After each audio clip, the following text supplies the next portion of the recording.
want much, I just want everything. Thought that I could do almost anything. One step in front of the other. Thought that I could do it alone. In the blink of an eye.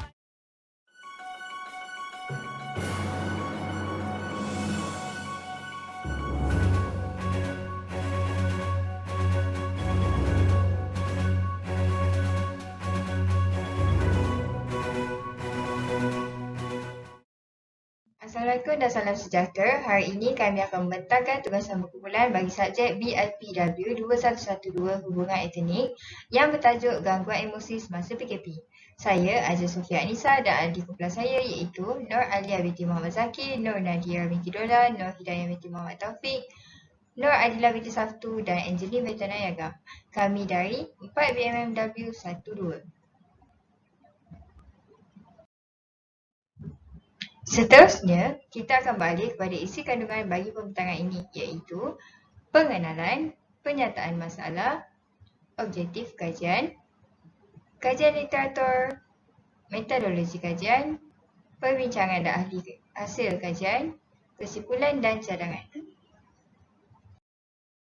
Pada Januari 2019, negara kita diserang wabak baru yang diberi nama COVID-19 dan nama saintifiknya Coronavirus 2019. Kes di negara kita semakin meningkat dan menyebabkan Perdana Menteri Malaysia mengumumkan Perintah Kawalan Pergerakan untuk mengurangkan jangkitan kepada orang ramai.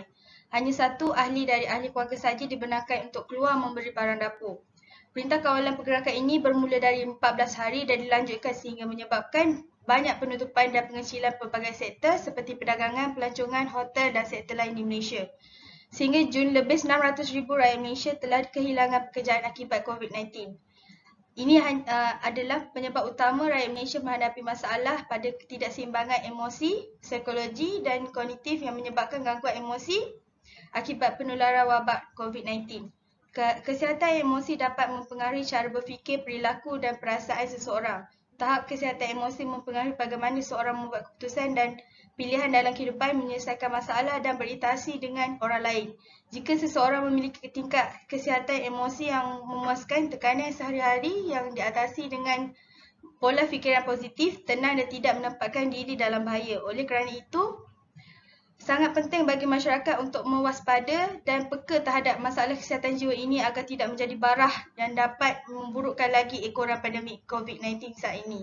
Perasaan takut, khawatir dan ragu-ragu dan tekanan adalah respon normal manusia terhadap menghadapi krisis dan penyebab serta akhir krisis yang belum jelas seperti situasi selama wabak COVID-19 ini. Bahkan kerana kekhawatiran terhadap pandemik ini, perubahan langsung dalam kehidupan sehari-hari masyarakat telah menyebabkan pembatasan pergerakan untuk memutuskan rangkaian wabak ini. Malah isu berhenti kerja, bekerja di rumah dan kurangnya berinteraksi sosial dengan kerabat dan teman menyebabkan aspek kesihatan emosi ini menjadi perhatian. Akhir sekali, Pertubuhan Kesihatan Sedunia WHO telah menggalakkan semua orang untuk mengamalkan keperjarakan fizikal termasuk tindakan seperti mengelakkan diri di tempat yang sesak, perhimpunan besar-besaran atau hubungan rapat dengan orang yang berisiko untuk mencegah penularan virus COVID-19. Kementerian Kesihatan Malaysia menyeru untuk membenda wabak ini walaupun perjarakan fizikal berkesan dalam mengawal penyebaran wabak. Ia mempunyai pelbagai kesan buruk terhadap kesihatan emosi individu seperti kebimbangan, gangguan tekanan selepas trauma dan gangguan obsesif kompulsif. Hal ini kerana aktiviti sosial yang sebelum ini menjadi salah satu cara hidup warga Malaysia yang sudah tidak dapat dijalankan lagi. Seterusnya, apakah itu gangguan emosi? 1. Emosi yang dialami terlalu kuat, contohnya terlalu sedih. 2. Tiada emosi di dalam diri, misalnya tidak berasa bahagia. 3. Emosi menimbulkan konflik seperti selalu marah. Bab kata pepatah, ikut hati mati, ikut rasa binasa. Sebagai contoh, jika kita bijak mengawal emosi dan tidak terlalu mengikut kata hati, maka kita dapat mengelakkan tekanan emosi dari menjadi lebih buruk. Saya akan teruskan dengan penyataan masalah tentang gangguan emosi dalam tempoh PKP. Pertama, situasi PKP telah mencetuskan perasaan takut, cemas, ragu-ragu dan tertekan. Perasaan yang sebegitu akan mencetuskan dan merangsangkan kepada pemikiran yang negatif. Hal ini juga akan meninggalkan kesan yang buruk kepada setiap individu. Kedua, menurut Tinjauan Kebangsaan Kesihatan dan Morbidity atau National Health and Morbidity Survey NHMS 2019, hampir setengah juta orang dewasa di negara ini iaitu 2.3% memiliki gejala tekanan atau depresi. Yang terakhir, terdapat juga individu yang berasa bimbang dan marah. Ini disebabkan oleh pelbagai faktor sosial seperti masalah kewangan, pendapatan dan juga perselisihan dengan keluarga. Saya akan teruskan berkenaan objektif kajian. Yang pertama, mengenal pasti tentang gangguan emosi dalam tempoh PKP yang dialami oleh rakyat Malaysia secara amnya. Yang kedua, membincangkan bagaimana gangguan emosi dalam tempoh PKP memberi kesan terhadap kehidupan seharian. Dan yang ketiga, mengkaji cara untuk mengelakkan gangguan emosi dalam tempoh PKP. Seterusnya, saya akan meneruskan pembentangan dengan menerangkan tentang kajian literatur. Menerusi kajian yang telah diperoleh, terdapat sebanyak 9,015 kes keganasan rumah tangga direkodkan dalam kalangan masyarakat sepanjang tempoh PKP iaitu antara Mac hingga Ogos 2020. Keganasan rumah tangga ialah keganasan atau penyalahgunaan kuasa oleh seseorang terhadap orang lain dalam persekitaran keluarga. Ia termasuk dengan keganasan terhadap pasangan, anak, orang tua, orang kurang upaya atau ahli keluarga yang lain. Seterusnya, masyarakat yang terkesan dengan pelaksanaan PKP juga menghadapi masalah dari pembuangan pekerjaan akibat dari impak besar adanya virus ini. Hal ini mengakibatkan gangguan emosi terhadap individu yang terlibat, iaitu mereka berasa stres kerana sumber pendapatan sudah tiada dan kesusahan untuk mereka menyara keluarga. Sehingga Jun, terdapat lebih dari 600,000 rakyat Malaysia telah kehilangan pekerjaan akibat kesan dari COVID-19 dan pelaksanaan PKP ini. Dari segi sektor pendidikan pula, kelompok yang terkesan dengan adanya PKP secara langsung adalah murid sekolah dan penuntut institusi pengajian tinggi IPT. Mereka mengalami gangguan kesihatan mental apabila mereka terpaksa melalui pengajaran dan pembelajaran PDP secara dalam talian dalam tempoh masa yang panjang bermula daripada 18 Mac 2020 sehingga 31 Disember 2020. Selanjutnya, terdapat beberapa impak PKP terhadap masyarakat di mana yang pertama, menerusi pendidikan ODL, norma pembelajaran baru telah mementingkan pelajar supaya lebih berdikari dan sentiasa bersedia berdepan cabaran dalam pembelajaran. Impak yang kedua, kehidupan harian telah berubah apabila terdapat dari rakyat yang terpaksa berjauhan dengan keluarga dan rakan-rakan sehingga menyebabkan mereka rasa terasing daripada masyarakat sepanjang tempoh PKP. Impak yang ketiga, terdapat juga kanak-kanak yang akan memberontak apabila mereka melalui perubahan melampau di mana mereka terpaksa tinggal di rumah dan tidak dapat keluar bermain dalam jangka masa yang begitu panjang. Seterusnya, impak yang keempat adalah rakyat berhadapan dengan persekitaran yang baru.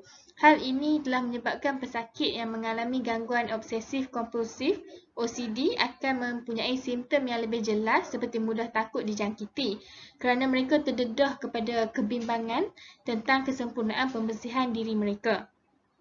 Impak kelima seperti yang telah saya nyatakan sebentar tadi, di mana wujudnya keganasan rumah tangga di kalangan masyarakat apabila mereka lebih banyak menghabiskan masa di rumah sepanjang PKP. Pelbagai bentuk keganasan berlaku dalam keluarga seperti keganasan fizikal, gangguan seksual, penderaan emosi, penderaan lisan atau psikologi. Dan akhir sekali, impak yang lebih jelas adalah rakyat kehilangan sumber pendapatan. Ianya adalah akibat dari penutupan dan pengecilan pelbagai sektor di Malaysia seperti sektor perdagangan, pelancongan, hotel dan sektor-sektor lain. Saya akan membentangkan tentang kebimbangan semasa PKP. Berdasarkan sumber daripada Polis Diraja Malaysia mendapati terdapat peningkatan dalam kes bunuh diri yang dilaporkan pada tahun 2020 iaitu sebanyak 631 kes berbanding 609 kes. Setengah orang akhirnya tenggelam dalam emosi yang terlalu kuat dan mendalam tentang COVID-19 kerana ketakutan dan kebimbangan yang berlebihan tentang COVID-19. Lebih-lebih lagi, semasa PKP masyarakat tidak dibenarkan melintas negeri, hanya bekerja di rumah sahaja. Terdapat sejumlah 14.2% petugas barisan hadapan kesihatan kerajaan yang dikesan mengalami gangguan kesihatan mental yang teruk akibat pandemik COVID-19-19. Semasa PKP juga, terdapat segelintir petugas kesihatan tidak dapat pulang ke rumah dan mereka tidak boleh mendekati ahli keluarga terutama anak-anak mereka kerana takut dijangkiti. Bagi mengelakkan hal ini berlaku, komunikasi bersama ahli keluarga dan angkatan menerusi panggilan telefon atau media sosial amatlah penting. Seterusnya, kita beralih kepada metodologi kajian. Bagi menjalankan kajian ini, kami menggunakan metodologi secara perpustakaan sahaja, iaitu tidak melibatkan kajian yang dibuat secara lapangan. Seterusnya, dengan menggunakan metodologi kajian secara perpustakaan, juga terhad pencariannya kerana kekurangan maklumat yang khusus dengan tajuk kajian. Walau bagaimanapun, banyak sumber rujukan yang diperoleh ketika menjalankan kajian ini, seperti risalah, akhbar harian, artikel dan internet. Selanjutnya adalah proses analisis kandungan kajian. Yang pertama adalah sasaran kajian literatur.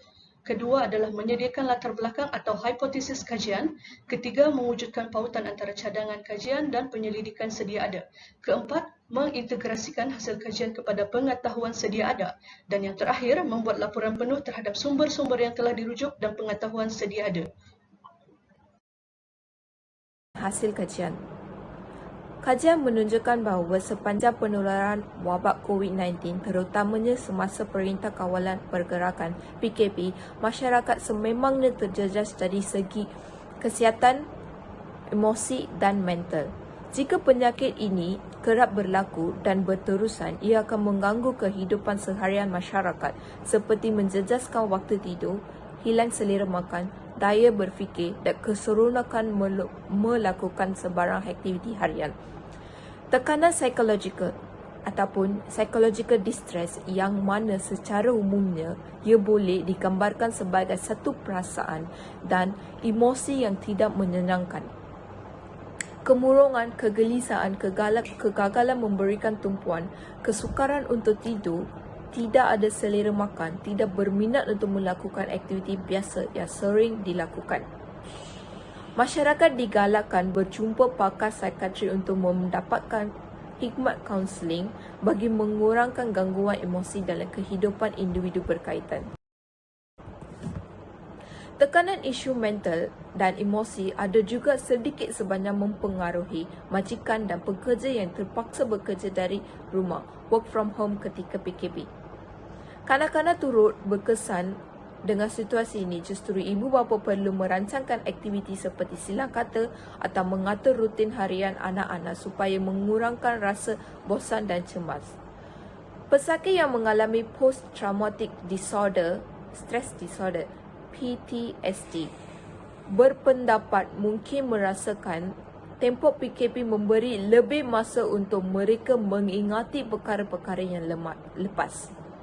Peningkatan kes keganasan rumah tangga tercatat sebanyak 40 hingga 57% seperti yang telah diadukan kepada talian kasih Kementerian Pembangunan Wanita Keluarga dan Masyarakat berikutan mangsa dan pelaku mempunyai lebih masa berada di rumah susulan semasa PKP ini.